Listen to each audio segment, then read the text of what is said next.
people, and welcome back. You know, sometimes on this channel I like to test out more or less lazy vegan snacks inspired by your suggestions. We've got a pretty strong lineup today, I would say, including one of the best mug cakes I've ever tasted and some super easy dairy-free mozzarella sticks. If you've got a snack idea in mind that you think I should try out next, can also be a surprisingly good tasting food combination of some sort, then leave a comment down below. Also, a quick shout out goes to Squarespace for today's support. Alright, let's start this video off with this absolutely brilliant chickpea toast idea by Uncle Fritz 19 ASMR. Preheat the oven to 200 degrees Celsius. Chop up some bell pepper. I only used about a third of it, the rest I kept for snacking, of course. Cut the pepper into small chunks and set that aside. They also said to chop up some spring onion, but I didn't have any on hand. In a medium-sized bowl, mash up a half a can of rinsed chickpeas, just using a fork. To that, you're gonna add 1 tablespoon of vegan mayonnaise, some spices of choice. I went for paprika, seasoned salt, a little bit of curry powder. I also added a splash of soy sauce, and then mixed in the bell pepper. Taste test, adjust anything if needed. Top 2 pieces of bread with this mix. This adorable little baking tray. I'm pretty sure it's from IKEA, but like from the kids section. Anyway, let the bread bake for 12 to 15 minutes, and that was it. Before serving, I added some sriracha to the toast. I bet some cucumber would be really nice on this. Maybe some fresh dill. Someone who goes by the name of Prinzessin Rapunzel gave us this idea for a sweet Flammkuchen, or sweet and cozy tortilla pizza, I'd call it. First step would be to preheat the oven to 190 degrees Celsius and to line a baking sheet with parchment paper. Chop up your toppings of choice. I followed the common suggestions here. A handful of walnuts, an apple and a pear. I cut the apple into thin slices and the pear into small chunks. Place a whole wheat tortilla on the baking sheet. Spread it with some vegan yogurt of choice. I went for this vanilla soy one here. You could of course also do a plain one, as Rapunzel mentions, and flavor it with sweetener, cinnamon, vanilla, for example. They also say it's really important to spread the yogurt all over the tortilla, so also all the way to the edges, otherwise it might burn. Okay, I left a tiny border here, but that still turned out fine. Then it's time to add the toppings. If you want, you can go ahead and do this in a very neat, orderly apple galette type fashion. Yeah, I just added everything randomly. I finished this off with a drizzle of peanut butter and a little too much cinnamon. This then goes into the oven for 10 to 12 minutes. The vanilla yogurt kind of took on this weird mustardy cheese type color. But anyway, this was still very, very nice. I think the one thing I would do differently next time is, before baking, adding some lemon juice over the apples and pears. But that's just me always needing something sour in my food.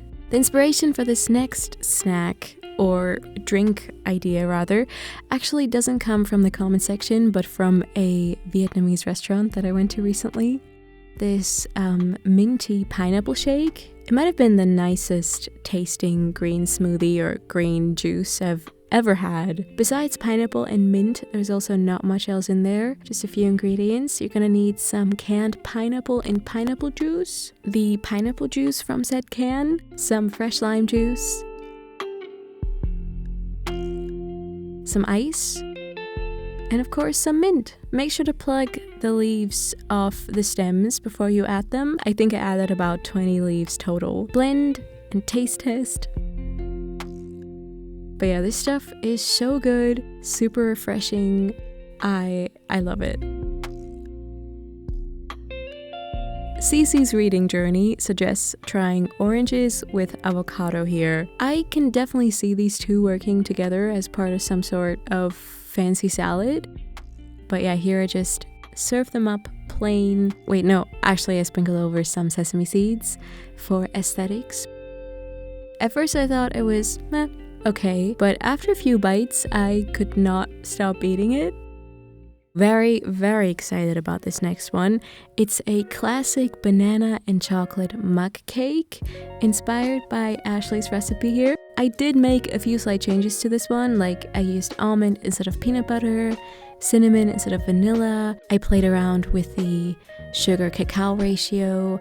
I ended up needing to add more milk. And also I didn't have any microwave available, so I made this one using the oven. First, I preheated it. First, I put it on to 180 degrees Celsius and greased a small to medium-sized oven-proof mug with a tiny bit of oil. Mash up the banana well. I only had frozen bananas on hand, so I quickly defrosted one using a small pot. I even let the banana cook and steam through over medium heat once it was defrosted, because I felt like cooking the banana would, make it even sweeter in the end. To the mash, I added all the remaining ingredients except for the chocolate chips. So the all-purpose flour, unsweetened cacao powder, baking powder, some salt, a bit of cinnamon, almond butter, and non-dairy milk. Depending on how much banana mash you have, you might need more or less liquid, but this is the kind of consistency that you're looking for. Lastly, I mixed in the chocolate chips, transferred everything to the prepared mug, and baked the cake for 15 to 20 minutes at 180 degrees Celsius, or for 1 to 2 minutes in the microwave. Let the mug and cake cool off for at least 15 minutes or until it's not too hot to touch anymore, and then you can dig in. This tastes like a fluffy chocolate and banana cloud. There's no other way describing this. Coming up next, we have another toast idea, a quite fancy toast idea, some might say. It's these red beetroot toasts. Now listen, I used to be an absolute anti-beet person up until I took this one cooking class about 4 years ago. One of the things we had to make there was carpaccio, plant-based carpaccio, made out of beets. And I felt like that was one of the yummiest things I'd ever eaten. It just tasted so fancy. And Leanne's recipe really reminded me of that one. Toast up some bread. I still do not own a toaster. Meanwhile, grab a cooked beet, one that comes in these strange looking vacuum sealed packages, and cut it into super thin slices. Use a mandolin if you've got one of those. Feel free to rub the toast with some garlic before spreading it with some vegan cream cheese. Add the beet slices. Now, if you're still a bit suspicious or hesitant towards the beet, then just go with a few slices. Squeeze over some lemon juice, season with salt and pepper, add some fresh herbs, cress, or perhaps some arugula. Plus, Leanne suggests to also add some toasted pumpkin seeds here. I went for sesame instead. Obviously, the beet is still gonna taste like beet in the end, but the lemon makes it so it tastes a lot more fresh and tasty. Eileen had the genius idea for me to turn my mildly famous vegan cheese sauce into mozzarella sticks. So here's how to make these. In a small saucepan, the heat turned off, mix together the following things: cornstarch, tapioca starch, salt, and garlic powder. Now add the non-dairy milk. I'm using soy milk. Mixing thoroughly until there's no lumps left. Then you can turn the heat to medium-high, add the white wine vinegar, tablespoon of vegan butter, and for an even more authentic cheese flavor, I would highly recommend you add some actual vegan cheese, like 1 to 2 handfuls of vegan pizza cheese, for example. Keep mixing, whisking it for about 2 minutes. It's gonna simmer and thicken up nicely. Once our cheese sauce reaches this stage, you take it off the heat and transfer it to some sort of greased dish.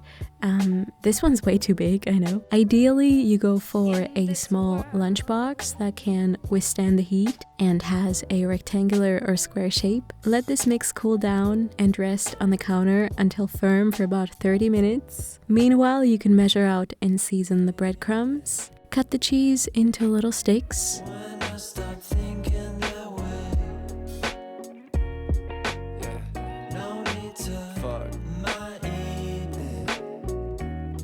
Now first, coat them all in a layer of crumbs. Then dip each one in some non-dairy milk. And then do another layer of crumbs.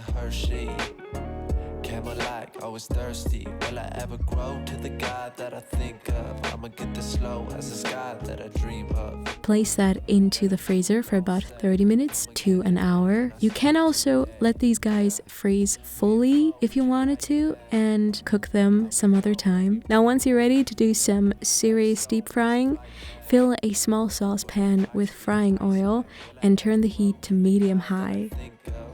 180 to 190 degrees Celsius is what you're looking for if you've got a thermometer. Fry the bites for 2 to 3 minutes or until deeply golden brown. You really only have to pay attention to the color here. Make sure to also move them around every once in a while. I ended up frying up to 5 at once, but that's just because my pot's really tiny. Let the steaks dry on a paper towel before serving them with some marinara sauce, maybe some ketchup, some barbecue sauce. Now we're going to be wrapping up this selection of recipes with another drink idea. This one sounded too interesting for me not to try. It's a peach and hazelnut iced tea. I even got the exact brand of tea they're talking about. So I did a few of those peach tea bags and then a couple of Earl Grey ones. And then, you know, as you do with tea, poured over hot boiling water.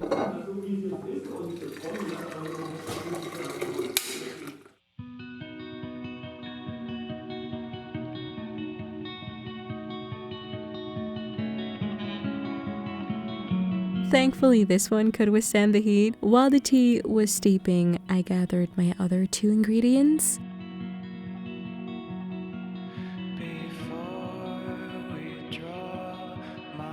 I added 1 to 2 handfuls of the roasted nuts to the tea, as well as some of the chopped peaches.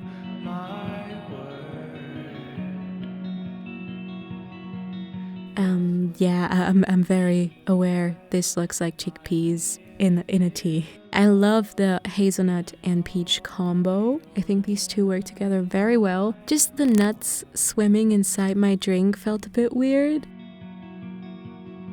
Feel free to, give this a try. Let me know what you think about it. And that, my friends, is all the recipes I have for you today. Big thank you to everyone who participates in these. In general, it just turns these comment sections into little recipe books for everyone else to read, so that's really fun. Thank you. Now let's end this video with some cute Berlin and cafe footage while I talk about my sponsor a bit. Artemis and I went to this place called Babka Sima recently. It was a really good experience. Support today comes from Squarespace. Would you believe it? Squarespace is your #1 all-in-one website building platform. They make it super easy for you to create your own personal little online space, whether it's for your art portfolio, your podcast landing page, your online store, or to announce your wedding. They'll have a professionally designed template waiting just for you. Or you can also start fresh and new with a plain template if starting from scratch is what you prefer. They've got a super helpful 24/7 award-winning customer support service. And if you are going more so, down the business route of things, check out their analytic features to better understand your clients and site visitors. Start today. Go to squarespace.com/MinaRome and use code MinaRome to get 10% off your first purchase of a new site or domain. Thanks so much for being here. Talk to you soon. Bye.